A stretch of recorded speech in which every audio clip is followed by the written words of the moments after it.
Good afternoon officers. आज की date है जुलाई 29। तो चलिए स्टार्ट करते हैं अपना discussion the Hindu and the Indian express का।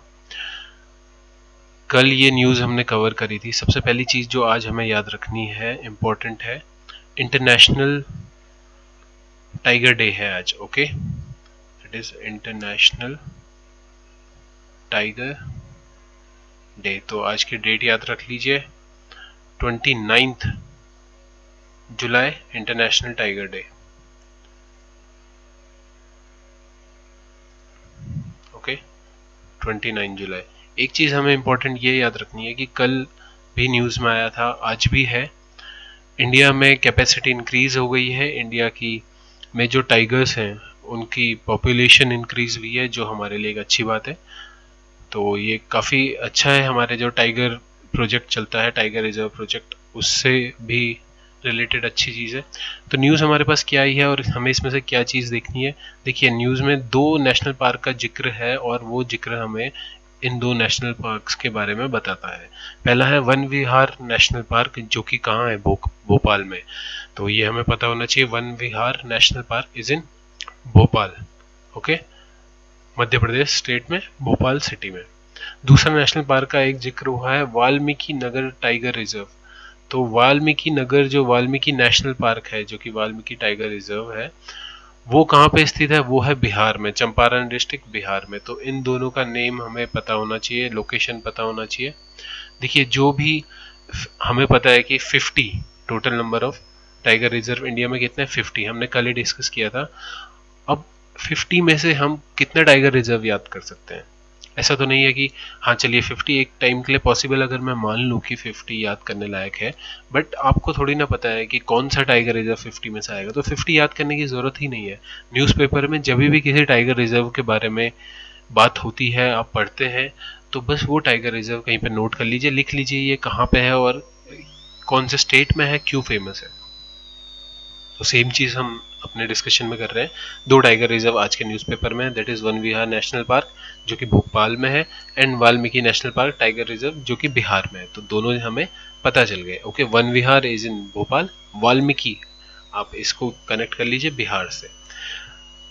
Extensive forest area of Valmiki Nagar, formerly known as Bhainsa Lotan. तो ये ज़्यादा इंपॉर्टेंट नहीं है, सिर्फ आप ये दोनों चीज़ें याद रख लीजिए। नेक्स्ट न्यूज़ की तरफ बढ़ते हैं।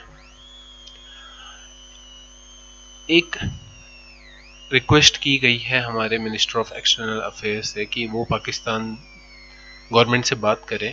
पाकिस्तान गवर्नमेंट क्या कर रही है, गुरुद्वारा शाहिदी अस्थान, जो एक गुरुद्वारा है, वहाँ पे काफ़ी हिस्टोरिकल और फेमस गुरुद्वारा है लाहौर में, उसको मस्जिद में कन्वर्ट कर रही है, मॉस्क्यू में कन्वर्ट कर रही है गुरुद्वारे से। तो रिक्वेस्ट की गई है by chief minister of Punjab.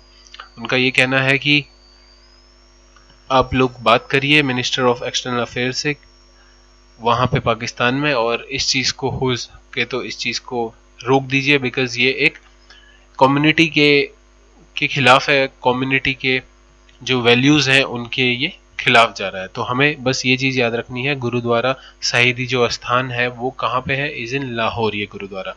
ठीक है, इसमें क्या ये फेमस क्यों है? अच्छा, एक चीज़ और इम्पोर्टेंट आ जाती है, दैट इज़ यहाँ पे भाई तारू जी जो थे, उनका सेक्रीफाइस, सुप्रीम सेक्रीफाइस कहा जाता है, 1745 में सुप्रीम सेक्रीफाइस किया था। तो उसलिए ये गुरुद्वारा काफ़ी फेमस है।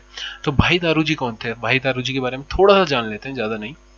देखिए, भाई तारू जी एक सिख मार्टेयर थे और उन्होंने अपनी जो लाइफ थी वो सेक्रीफाइस कर दी सिख वैल्यूज़ के लिए, प्रोटेक्ट करने के लिए सिख वैल्यूज़ को। ये दरअसल ये जन्म से सिख नहीं थे, ये जन्म से जाट थे। बट इन्होंने एक बार क्या हुआ कि इन्होंने कुछ सिख फाइटर्स को देखा कि वो एक गरीब लड़की की मदद कर रहे थे कुछ मुगल ऑपरेसर्स से। तो उन्होंने डिसाइड किया कि वो भी सिख बनेंगे और खालसा को अडॉप्ट करेंगे। तो उसके बाद से सिख बन गए। उस टाइम पे जिस समय ये लाहौर में थे, उस समय मुगल का राज था, और मुगल गवर्नर कौन थे पंजाब के? जाकरिया खान। तो जाकरिया खान ने इनको सजा दी थी। क्या हुआ था कि उस समय सिखों ने मुगलों के खिलाफ एक प्रोटेस्ट और एक आंदोलन सा छेड़ दिया था, और जो भी सिख थे मुगल के खिलाफ फाइट कर रहे थे, उनको जो ये एक जस्ट सिख म्यूजियम का एक इमेज है, तो ये आप इंटरनेट से या सिख म्यूजियम में देख सकते हैं, ये ओरिजिनल इमेज नहीं है। उस टाइम पे जब सिखों ने मुगलों के खिलाफ एक आंदोलन कर दिया था, तो जो भाई तारू सिंह है वो और उनकी सिस्टर हेल्प करती थी, फूड देती थी, न्यूट्रिशन देती थी, पानी देती थी उनको, उनकी मदद करती थी सिखों की। तो इनको पता चल गया, जो कि मुगल गवर्नर थे पंजाब के उस समय, जकीरिया खान। तो इन्होंने क्या किया कि इनको चॉइस दी कि या तो तुम इस्लाम में कन्वर्ट हो जाओ या फिर तुम अपने सर के बाल कटा दो। तो सर के बाल कटाना सिख धर्म में तो हो ही नहीं सकता है, तो इन्होंने कहा कि उससे अच्छा तो मैं अपना सर को ही पूरा मुंडवा दूं, मतलब ये मांस ही टोन करवा दूं। तो ये इमेज में देखिए, आपको दिख रहा होगा यहाँ पे, तो ये चीज हुई थी। तो ये इनका प्राइम सेक्रीफाइस कहा जाता है, इसलिए ये गुरुद्वारा फेमस है। गुरुद्वारे का नाम क्या है? गुरुद्वारा शाहिदी स्थान। ओके, ये चीज हमें याद रखनी है, ये लाहौर में है। और भाई तारू जी भी हमें याद रखना है। छोटी सी स्टोरी है, अच्छी स्टोरी है, तो ये चीज याद रह जाएगी। नेक्स्ट न्यूज की तरफ बढ़ते हैं। एनएसए का जिक्र हुआ है एक न्यूज में। इन्वोक एनएसए इन एडॉप्शन मर्डर केस सेज योगी। एनएसए क्या होता है? नेशनल सिक्योरिटी एक्ट, जो कि 1980 में आया था। ये एक्ट क्या है? देखिए, ये काफी इंटरेस्टिंग एक्ट है, ये चीज हमें पता होनी चाहिए इस एक्ट के बारे में। देखिए, इस एक्ट को जो इंपॉर्टेंट चीजें हैं सिर्फ वो ध्यान रखिए। इस एक्ट को 1980 में लॉन्च किया गया था और ये बाय इंडियन पार्लियामेंट लॉन्च किया गया था। तो इस एक्ट का जो मेन पर्पस था, वो पर्पस था to provide for prevention detention in certain cases on for matter connected there with. अगर मैं इजी में वे में एक्सप्लेन करूं, तो इंडिया के ऊपर अगर कोई भी सिक्योरिटी थ्रेट माना जाता है किसी को भी कि ये इंडिया की सिक्योरिटी के लिए एक थ्रेट है, तो उसके ऊपर एनएसए लगाया जा सकता है। ये चीज हमें याद रखनी है। कुछ इंपॉर्टेंट जो चीजें हैं, ये तो इंपॉर्टेंट है ही सारे पॉइंट्स ये वाले, बट इनसे भी इंपॉर्टेंट कुछ पॉइंट्स हैं। देखिए, एनएसए जब किसी पे लगता है तो मैक्सिमम पीरियड के लिए वो 12 महीने के लिए उसे डिटेन किया जा सकता है, उसे जेल में रखा जा सकता है। और ये पीरियड एक्सटेंड भी किया जा सकता है अगर कुछ फ्रेश एविडेंस मिलते हैं कि हाँ, इसके ऊपर सच में ये सिक्योरिटी थ्रेट है। सेंटर और स्टेट गवर्नमेंट दोनों के पास ये अथॉरिटी है कि एक पर्सन को प्रिवेंट करना, judicial pre judicial to national security, जो भी नेशनल सिक्योरिटी का थ्रेट हो उसको प्रिवेंट करना फ्रॉम एक्टिंग एनी मैनर। तो ये दोनों के पास है, सेंटर के पास भी है, स्टेट के पास भी ये पावर है। इस चीज में एक इंपॉर्टेंट जो चीज है जो हमें याद रखनी है, बेसिक राइट नहीं होता है। जो भी इस एनएसए के अंदर, नेशनल सिक्योरिटी एक्ट के अंडर गिरफ्तार होता है, उसके पास कोई भी बेसिक राइट नहीं होता है। Right to inform the reason, यहां तक कि उसको ये भी नहीं बताया जाता है कि आपको अरेस्ट क्यों किया गया है। उसको डार्क में रखा जाता है फॉर 5 डेज तक। 5 डेज तक तो उसे रखा जा सकता है, और एक्सेप्शनल केसेस में उसे 10 डेज तक, इट मीन्स 10 दिन तक किसी आदमी को अरेस्ट कर दिया जाएगा और उसे बताया भी नहीं जाएगा कि उसे क्यों रखा गया है। एक इंपॉर्टेंट चीज आप यहाँ पे ये याद रख लीजिए कि कोई भी एफआईआर रजिस्टर नहीं होती है इन एनएसए, कोई भी एफआईआर रजिस्टर नहीं होती है। 24 घंटे के अंदर कोर्ट में भी पेश नहीं किया जाता है। तो ये काफी सारी चीजें हैं जो एनएसए को बहुत डिफरेंट बनाती हैं।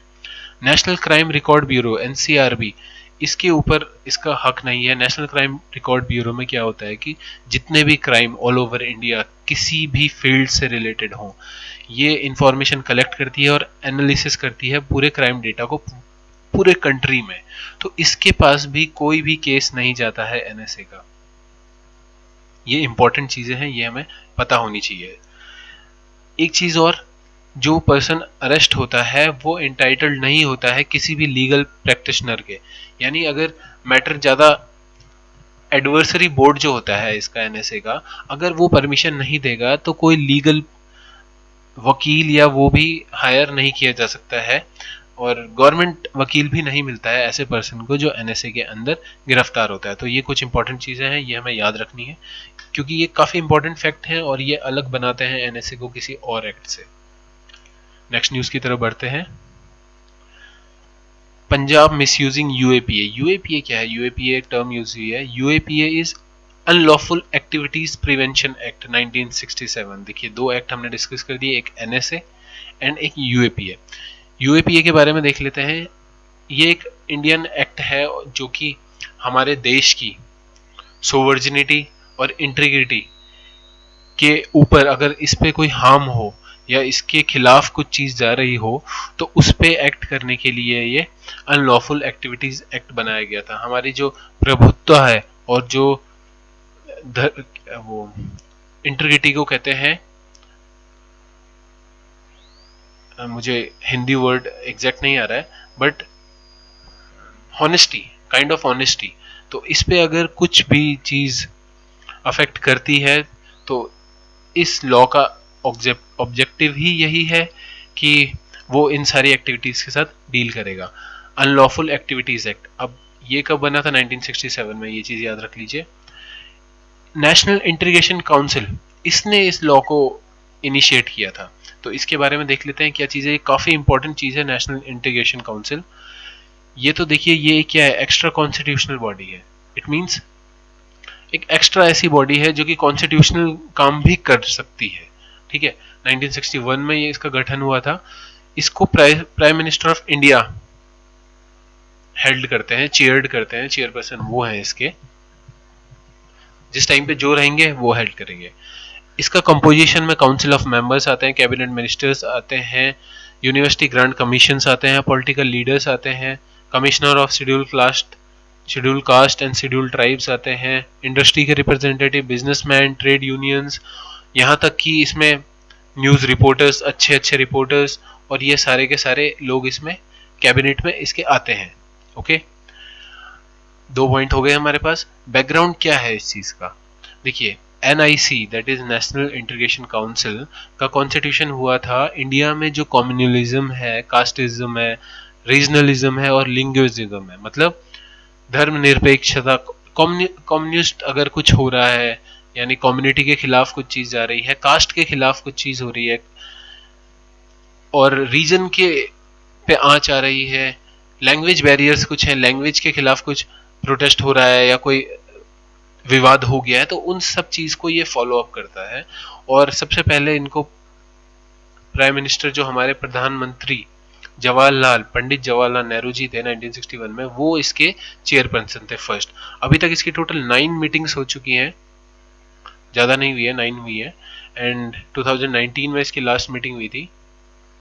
इसमें इसने जैसे मुद्दे उठाए हैं क्रिश्चियंस के ऊपर, क्रिश्चियंस पे इंडिया में अगर कुछ हार्म हुआ है या उनके रिलीजन के ऊपर कुछ अफेक्ट पड़ा है, तो उससे रिलेटेड मुद्दे भी NIC ने उठाए हैं। तो ये चीज़ इंपॉर्टेंट है, ये चीज़ हमें याद रखनी है। ज़्यादा कुछ इंपॉर्टेंट पॉइंट नहीं है, हमने शॉर्ट में जो पॉइंट थे वो डिस्कस किए हैं। तो 2 हमने 3 आज एक्ट कर लिए हैं। एक तो अनलॉफुल एक्टिविटीज प्रिवेंशन एक्ट, एक नेशनल इंटीग्रेशन काउंसिल भी हो गया, ये भी kind of act, and NSA that is national security act. Next news की तरफ बढ़ते हैं।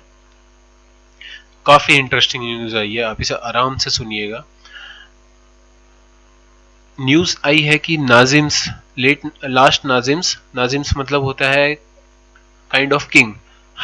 हैदराबाद में इसे नाजिम के निजाम, मैं नाजिम कह रहा हूँ, Nizam, last Nizam's daughter passes away.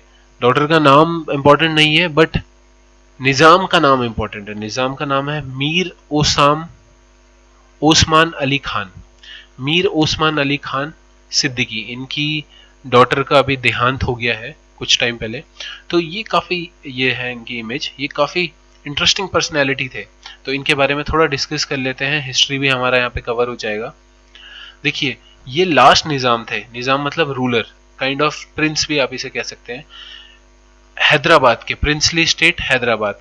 देखिए, इंपॉर्टेंट चीज हमें क्या याद रखनी है कि हैदराबाद आखिरी तक एक प्रिंसली स्टेट था, जब तक वो इंडिपेंडेंट इंडिया में सम्मिलित नहीं हो गया।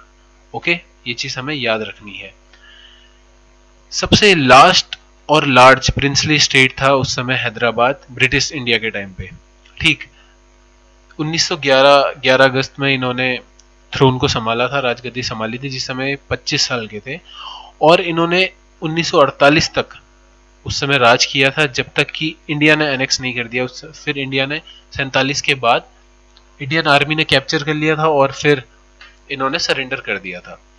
तो इनका जो पूरा ये कार्यकाल रहा है 1911 से 1948 तक, ये काफी इंटरेस्टिंग रहा है। बिकॉज देखिए, एक तो ये साइंस में बहुत इंटरेस्टेड थे, साइंस हो गया, आर्किटेक्चर हो गया, एजुकेशन हो गया, डेवलपमेंट हो गया, इन सारी चीज़ों में ये काफ़ी इंटरेस्टेड थे। तो उस टाइम पे जिस समय इनका शासन था, इलेक्ट्रिसिटी हैदराबाद में इंट्रोड्यूस हुई, रोड्स बनी काफ़ी सारी, ओके, सबवेज बने, पूरा इंफ्रास्ट्रक्चर इन्होंने ट्राई किया कि चेंज कर दिया जाए। तो इसीलिए इनको किस नाम से भी जाना जाता है, आर्किटेक्ट ऑफ मॉडर्न हैदराबाद। ठीक है, ये हमें चीज़ याद रखनी है, काफ़ी इंपॉर्टेंट है।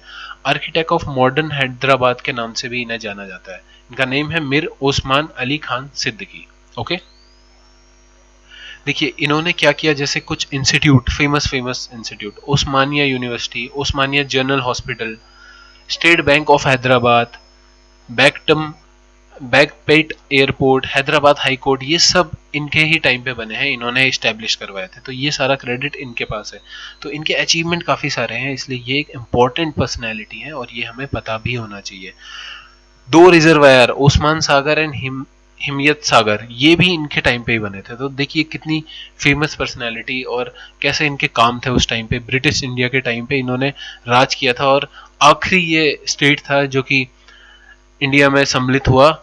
ब्रिटिश इंडिया के टाइम पे ये एक आखिरी प्रिंसली स्टेट था हैदराबाद, जिसके ये निज़ाम थे। तो ये होप आपको काफ़ी इंटरेस्टिंग लगा है ये वाली चीज़। अगर आपने ध्यान से नहीं सुना है तो आप इसको एक बार दोबारा से अच्छे से इस चीज़ को सुन लीजिए। हम इसकी इमेज और ये वाली स्लाइड का टेलीग्राम चैनल में भी पोस्ट कर देंगे, वहाँ से आप इसे इजीली पढ़ सकते हैं। नेक्स्ट न्यूज़ की तरफ बढ़ते हैं। तेलंगाना ने एक ऐप लॉन्च करी है और तेलंगाना गवर्नमेंट का ये इनिशिएटिव है। ऐप का नेम इंपॉर्टेंट है, बस वो चीज़ याद रख लीजिए, home isolation telemedicine and monitoring, that is HITAM, home isolation telemedicine and monitoring app. तो ये ऐप क्या है, इस ऐप में एडवाइस की जाती है डॉक्टर्स के द्वारा। इट मीन्स जो कोविड पेशेंट है उनको डायरेक्ट डॉक्टर्स के साथ कनेक्ट कर दिया जाता है वर्चुअली, यानी ऐप के थ्रू, एंड डॉक्टर काउंसिल कर सकते हैं, मेडिसिन प्रिस्क्राइब कर सकते हैं फ़ोन के थ्रू ही। तो काफ़ी अच्छा इनिशिएटिव है। ऐप का नाम याद रख लीजिए, बिकॉज ये इस टाइप की अभी फ़िलहाल पहली एक ऑफिशियल ऐसी ऐप है।